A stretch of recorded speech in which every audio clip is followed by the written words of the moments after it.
అందరికీ నమస్కారం. ఇటు శేఖర్ నా చిన్నటి మిత్రుడు, ఇప్పుడు బ్లడ్ బ్యాంక్లో సిఇఓగా ఉన్నాడు. అలాగే మరొక మిత్రుడు శ్రీజస్ నాయుడు, ఈయన సిఎఫ్ఓగా ఈ బ్లడ్ బ్యాంక్కి తన సేవలు అందిస్తున్నాడు.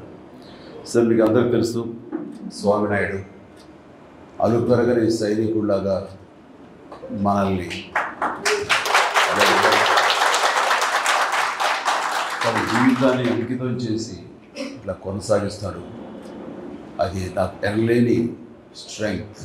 వీళ్ళందరూ నాకు వెన్నుదన్నుగా ఉండి ఈ కార్యక్రమం, ఈ బ్లడ్ బ్యాంక్, ఇతర సేవా కార్యక్రమాలు ఏది తలపెట్టినా సరే సజావుగా ముందుకు సాగడానికి మీరందరూ కూడా నేను సైతం అన్నట్లుగా మీరందరూ ముందుకు రావటం.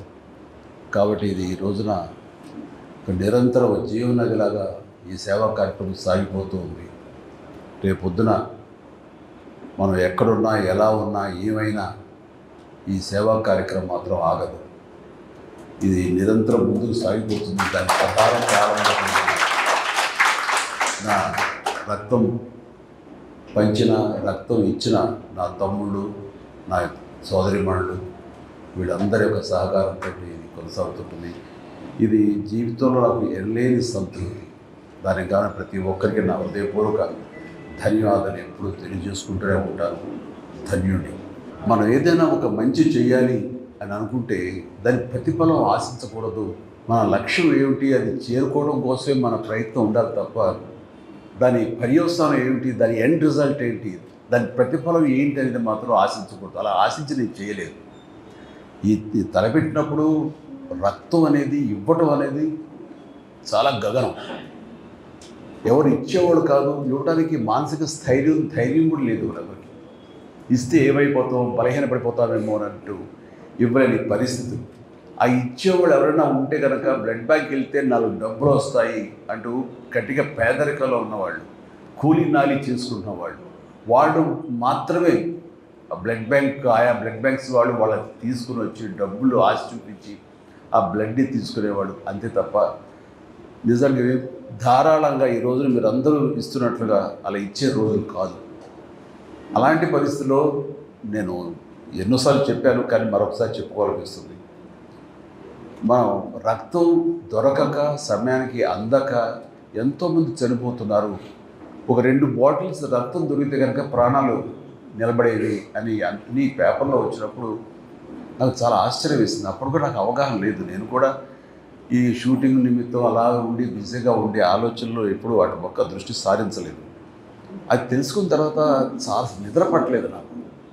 యాక్సిడెంట్స్ అయ్యి కానీ, డెలివరీ సమయంలో అధిక రక్తస్రావం జరిగి కానీ, తలసేమియా వ్యాధిగ్రస్తులు కానీ, లుకేమియా వ్యాధిగ్రస్తులు కానీ ప్లేట్లెట్స్ లేక చనిపోతున్నారంటే నాకు చాలా బాధ అనిపించి, మనకి ఎంతోమంది అభిమానులు ఉన్నారు. వీళ్ళందరూ తలుచుకుంటే కనుక ఇది ఒక దేదీప్యమానంగా ముందుకు సాగిపోతూ ఉంటుంది. రక్తం లేని కొరత కొంతవరకైనా మన రాష్ట్రంలో తగ్గించే అవకాశం ఉంటుంది. అంత పొటెన్షియాలిటీ ఉంది, అంత శక్తివంతులు వీళ్ళు అన్గైడెడ్ మిసైల్స్ లాంటి వాళ్ళు. వీళ్ళని గైడెడ్ అంటే సరైనటువంటి సక్రమంగా మార్గం చూపగలిగితే కనుక వీళ్ళందరూ కూడా అద్భుతమైన సమాజ సేవకులు అవుతారన్న ఆ స్ఫురణకు రావటం. నేను కొంతమంది మిత్రులతోటి వాళ్ళతోటి బ్లడ్ బ్యాంక్ స్థాపించాలి అంటాం. స్వామినాయుడు, నువ్వు పూర్తిగా దీనికి అంకితమై ఉండాలి అంటే తనతో ఉన్నటువంటి మిగతా అభిమానులకు ఉన్నటువంటి సత్సంబంధాల దృష్ట్యా వాళ్ళంతా నేను అనుకున్నాను, ఎంత నేను మోటివేట్ చేసినా, ఎంత వీడియోల ద్వారా, షార్ట్ ఫిల్మ్స్ ద్వారా, నా క్యాసెట్స్ ద్వారా, ఆడియో మెసేజ్ల ద్వారా ఎంత ఇచ్చినా సరే వస్తారంటారా? ఎందుకంటే ఎవరి ప్రాణం వాళ్ళకి భయం. రక్తం ఇస్తే మనం బలహీనం అయిపోతామేమో, రక్తం ఇస్తే కనుక మనకి రక్తలేమి వ్యాధి వస్తుందేమో అంటూ అలాంటి అపోహలు ఉండే రోజుల్లో కొంతమంది అయితే కనుక మరీ రక్తం ఇస్తే కనుక అది వచ్చే జన్మలో మళ్ళీ మనకి ఏదో ఇంకోలా పుడతాం, ఏదో ఇలా చించి కావాలని చెప్పేవాడు. అండ్ ఆ సమయంలో వాళ్ళకి ఆశ చూపించాను. నన్ను కలవాలనుకున్న వాళ్ళు, నన్ను మీట్ అవ్వాలనుకున్న వాళ్ళు, నాతో ఫోటో దిగాలనుకునే వాళ్ళు ఎవరైనా ఉంటే ముందు రక్తం ఇచ్చారంటే అప్పుడు ఇస్తానని. దానికి కొంత ఉత్సాహమైన కుర్రవాడు ధైర్యం చేసి వచ్చారు. వచ్చిన తర్వాత వాళ్ళు ఇచ్చిన తర్వాత రక్తం అనేది అది పెద్ద ఇబ్బంది కాదు అని వాళ్ళకి అర్థమైంది. సో వాళ్ళు ఎంకరేజ్ చేయడం కోసం ఇచ్చారు. వాళ్ళ సరదా తీరిపోయింది. మళ్ళీ నెక్స్ట్ ఇస్తారంటారా వాళ్ళు వచ్చి? ఎవరేమో. ఇట్లా ఎంతమంది 1 or 2 years తర్వాత నా ఫ్యాన్స్ అందరు తలా ఒకసారి బ్లడ్ ఇచ్చిన వాళ్ళు అవుతారు, ఒక ఫోటో దిగేసిన వాళ్ళు అవుతారు, వాళ్ళు సంతృప్తి చెందుతారు. ఆ తర్వాత ఇది కొనసాగాలంటే ఎంత కష్టం కదా అనే డౌట్ ఉండేది నాకు. కానీ నా డౌట్ని పటాపంచలు చేస్తూ ఒకసారి ఇచ్చిన వాళ్ళు ఈ రోజుగా మీలో ఉన్నారు. అట్లాగా 25 సార్లు, 30 సార్లు, 100 సార్లు, 150 సార్లు ఇవ్వడం జరుగుతుంది అంటే కనుక మీరందరూ ఆ సేవా కార్యక్రమంలో ఉన్నటువంటి ఆ మాధుర్యాన్ని, ఆ సంతృప్తి అది అందరూ అనుభవిస్తున్నారు కాబట్టి ముందుకు వచ్చి ఇంకా ఇది ఇలా కొనసాగుతుంది. అదే దృష్ట్యా నేను కూడా ఈ సేవా కార్యక్రమాలు చేస్తూ ఉన్నాను, ఇంకా కొనసాగిస్తున్నాను. నా తర్వాత చరణ్ అదే విధంగా తను కొనసాగించాలనుకుంటున్నాడంటే కనుక అందులో ఉండేటటువంటి సంతృప్తి అంతా ఇంత కాదు.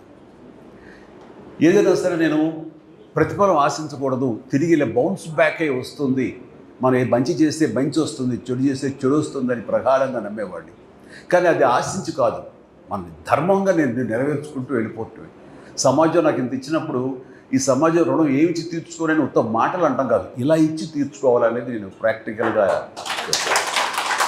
ఇందాక అమర్నాథ్ రెడ్డి అన్నట్లుగా ఏదైనా సరే చేసి ఆ తర్వాత చెయ్యండి అని చెప్పడం అనేది కరెక్ట్. ఎందుకంటే మనం ఎవరైనా వైపు ఇలా చూపిస్తున్నప్పుడు 3 ఏళ్ళు మన వైపు చూపిస్తుంటాయి కాబట్టి నువ్వేం చేసావు సమాధానం చెప్పిన దానికి సమాధానంగా నేను ప్రారంభించి ఆ తర్వాత చెయ్యండి అంటారు. నాకు ఒక గట్ ఫీలింగ్ ఉంటుంది, నాకు ఒక ధైర్యం ఉంటుంది.